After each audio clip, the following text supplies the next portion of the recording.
Okay, it's Alfonso again.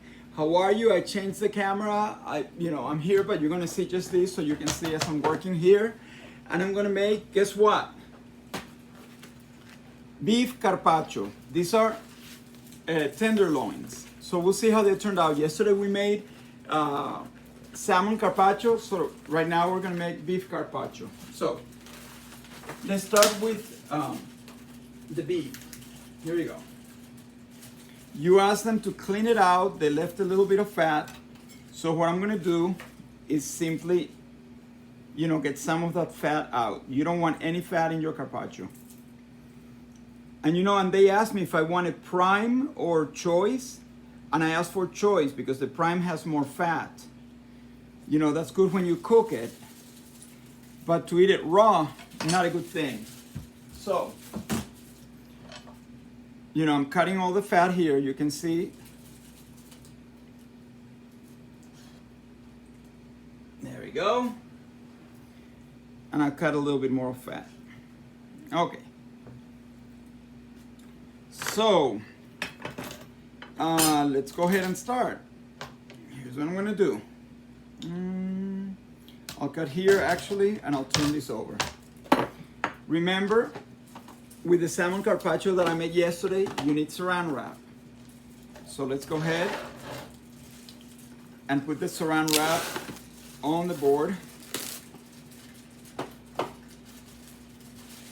And remember also what I told you before, that you need to start thinking what you're gonna put on top of the carpaccio, because really tenderloin doesn't have much taste, and salmon by itself doesn't have much taste. So the toppings are the fun part. So anyway, I'm gonna start cutting the carpaccio right now. I'll put this here so you can see. I'm filming, okay? Okay, here we go. So you cut as thin as you can. Here you go. And you start making a circle, like we did with the salmon carpaccio also. And again, it doesn't need to be paper thin because you're gonna flatten this. Just look at the thickness there. There, Carlos Alberto, do you see? He's my cousin that gave me the advice, by the way, to put the camera in front because I had it here to the side. And he told me to get it right there. So we're doing the sides first of the circle. Okay? Doing the circle. Oh man, this tenderloin is really fresh. They cut it for me from the whole roast. Make sure when you go to the grocery store and you don't like the tenderloins that they have on display, ask the butcher.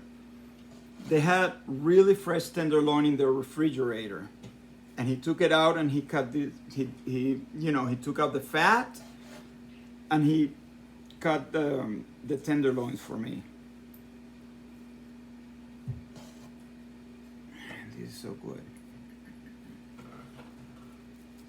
Now, here we go. See? Now we're gonna fill in the circle. Start filling it in. And my parents are there on the other side waiting for this.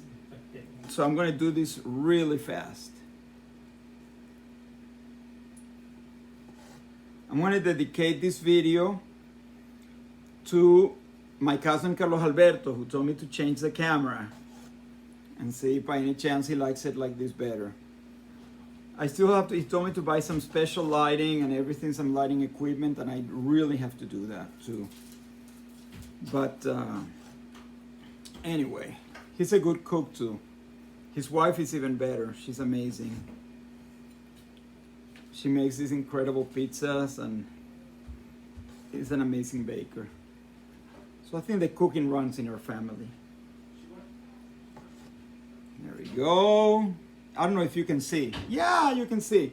The circle is almost ready. This is one steak, one tenderloin steak. And I think that should be plenty for this one because it's gonna It's gonna get bigger when we flatten it. There we go. I have a couple holes here. Man, this looks good.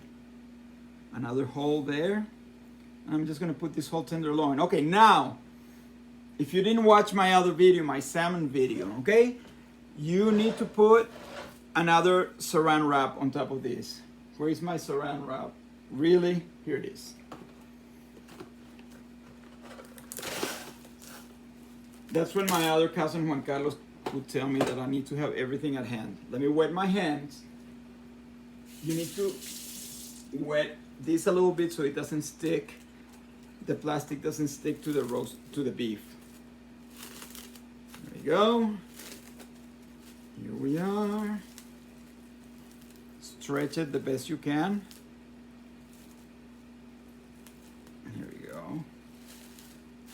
There. Okay. This is really my favorite part. Remember the hammer from yesterday? Okay. And I know the lighting here is really bad because I have this fluorescent light on top of me. But I'm gonna get those more professional lights eventually. There we go. And you know what? I'm gonna take this other board out of here so I can pound it better. There we go. Yeah, I wish I had a camera on top of me like this so you guys can see from the top. Still be gentle. This beef was very tender. And you shape it as you go. Keep it round.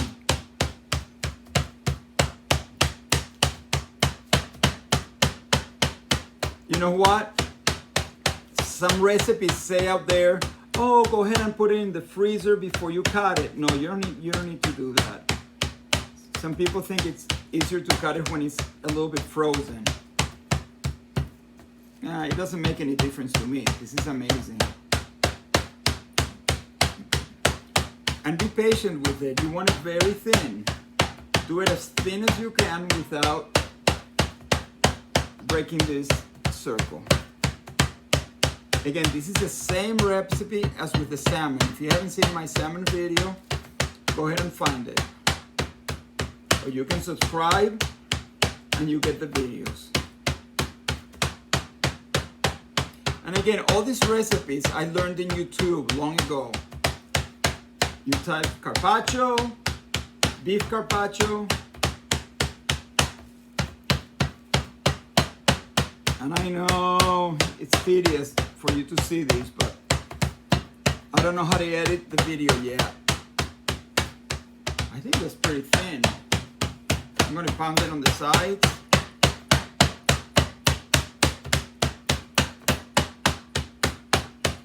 Man, that's pretty cool. It's a little thick here.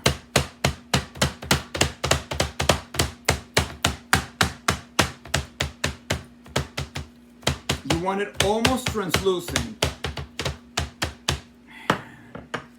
Look at this. I'm going to open it. Let me open it here. There you go. And I'll show you. Look at that. Isn't that cool? Now, this is the hard part. You grab the plate, and as I said yesterday, this is not the best plate for this. It's not the most presentable, but it'll do the job. So, let's see how it works.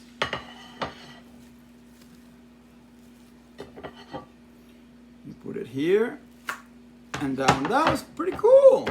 Excellent. And if you mess up a little bit, don't take out the plastic right away. Simply go ahead and pound it a little more to make sure. There you are. And look at that. Woo! Let me do a little more here. Okay, I'll show it to you. This is really cool. Make sure you don't use that side. Use that side. Okay. Look at that. And I know I need a bigger plate, but There's nothing I can do. Okay, now comes the hard part. The topping. I'm gonna get rid of this one. Let me get another board that is clean. There we go. Got this little one here. I don't feel like getting my big wooden board. You know what? I'm gonna get it. It's really beautiful. Wait there.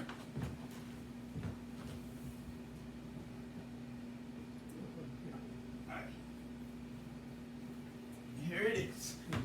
This is my board that I made over the summer. That was my summer project. Look at that. Amazing. So, got the wooden board. What are we gonna do? Here's the thing. I wanted to make a double carpaccio, okay? So in the center, I wanted to put like a little, very thinly sliced mushrooms and thinly sliced zucchini. Okay, I have the zucchini, and I forget what this one is called, but squash, okay? Yellow squash. So let's see how it works, if my design is gonna work. So, I'll put the plate here. I got the mushrooms right here. Look at that, beautiful. Now make sure they're nice and crunchy mushrooms, that they're not the, I'm done with this knife. Okay, look at that. See how they're here? They don't have the black, you know, they haven't opened. So they're really, really fresh. Let's see if this is gonna work. Got a clean knife here. I'll cut a little bit of the end of the stems of the mushroom.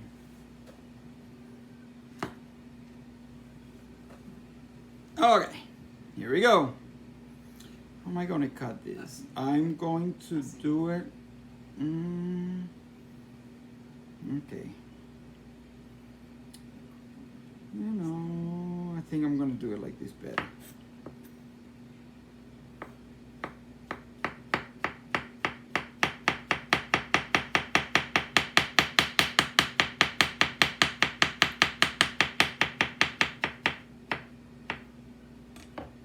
Kind of like a pizza. You're doing a pizza here. And it doesn't need to be a lot of mushrooms. But I want to do a little circle of mushrooms here. Now they do need to be very thin, paper thin, when you cut them. There we go. And maybe a few on the sides here like this. Okay. Now, I'll just do a little zucchini. I don't want to do a lot of zucchini because I don't want it to cover the carpaccio. Let's see. And I'll cut it, and you see, yeah, I'll cut it very thin, paper thin.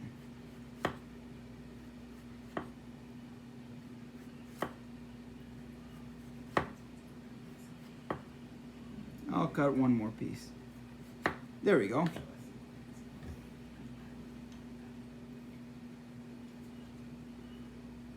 You know, for it to get my design really nice, I would have needed to have a bigger carpaccio.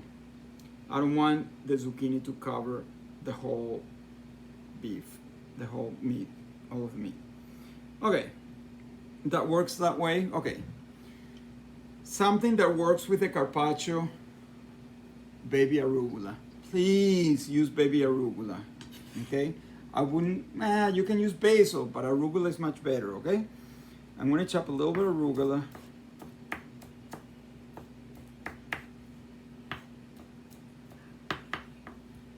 You know what? Okay, forget about it. You know what I'm gonna do? Get this, make a little lime vinaigrette for the arugula. Let me see if I find a little lime here. Yes, I have a little bit of lime. It's gonna work really well. Here we go. Just a little bit of lime, not too much. You don't want a lot of acidity on the arugula. Here we go. There we go. Salt, sea salt on the arugula. Pepper. Let's get the a little pepper. Here's the pepper. And olive oil. A little bit of olive oil. Really cool. Always taste it. Let's taste the arugula. Oh. Really good. But a little too much lime, so let's mix more arugula in there. Okay, I'm putting more arugula in that cool salad. Yeah, you know, with lemon or lime, you have to be careful. You know what? Nothing a little bit of sugar cannot solve.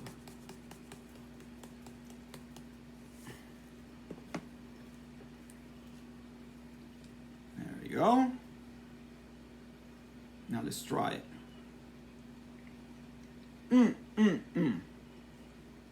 Really good. It needs a little bit more of olive oil. Excellent. Good. And you know what I'm going to do?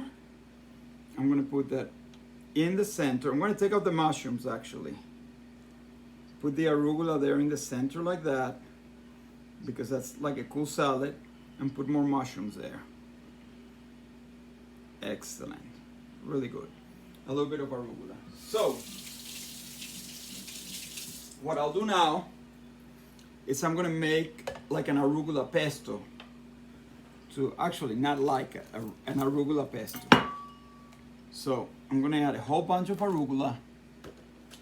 This has been already pre-washed, by the way, this arugula. Put a whole bunch of arugula there.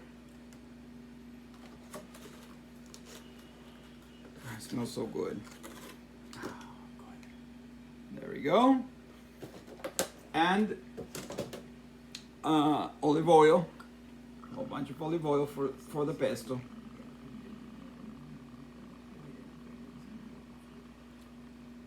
Excellent. And you know what? I have a whole bunch of pumpkin seeds here that I've roasted. Put them there. Excellent. Put a little more. Like that. And let's check it out. I think it needs more oil for all that arugula. There we go.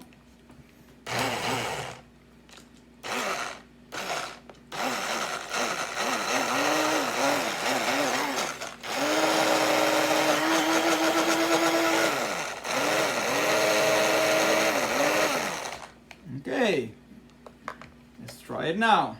Get a plastic spoon. Try it.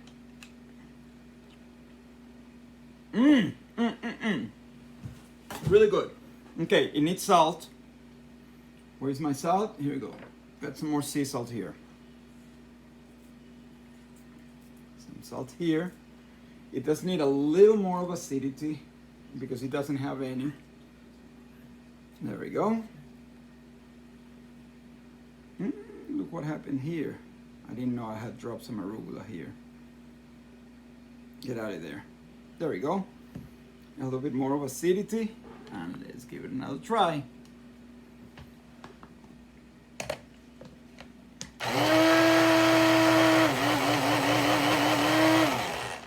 Let's try it again.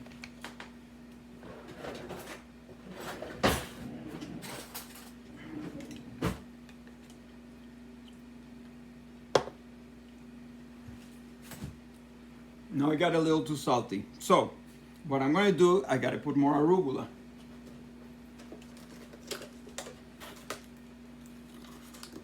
So let's double the amount there. And I'll fix it with just a little bit of sugar.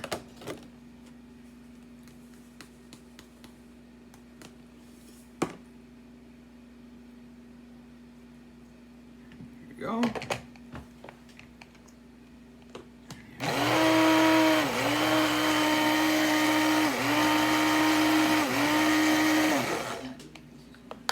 Let's give it a try.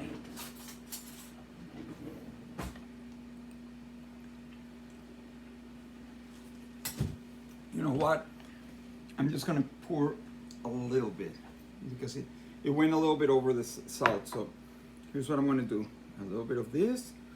I'm gonna mix a little more olive oil. Make it more like an oil pesto. Here we go. I don't know if you can see. Now that way I'm gonna try it. There you go. Just a little bit.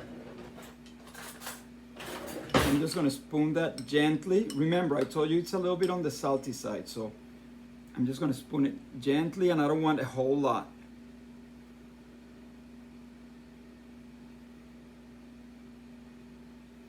And this is gonna give flavor to the meat, because the meat doesn't have any salt, so what I'll do is I won't add any salt to the meat. There you go. There you go. I'll top it off here so it looks pretty. And guess what's missing? Don't worry, don't think that I've forgotten about the most important ingredient. This is the, you say, the star of the whole thing. Parmesano Reggiano. Potato peeler. You don't want to shred it on it, okay?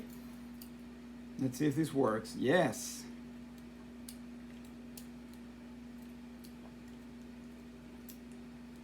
And don't think I have forgotten about the olive oil. We need to put olive oil.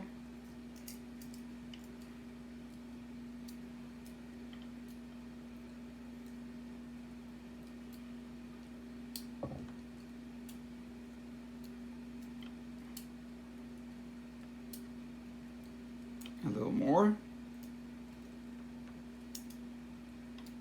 And I think this is it. So, you gotta get a good olive oil. Let me see this one here. This Californian olive oil is really, really good.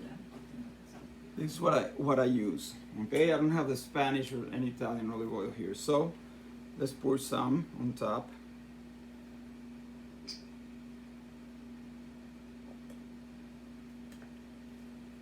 And voila! There's my carpaccio. Okay, so subscribe and yeah, a little bit of the oil fell. That's okay. So subscribe, and let me clean this before I send it to the table. If this happens, you grab a napkin, you clean it right there. You don't want it. There you go. Okay, subscribe. See you later. Bye-bye.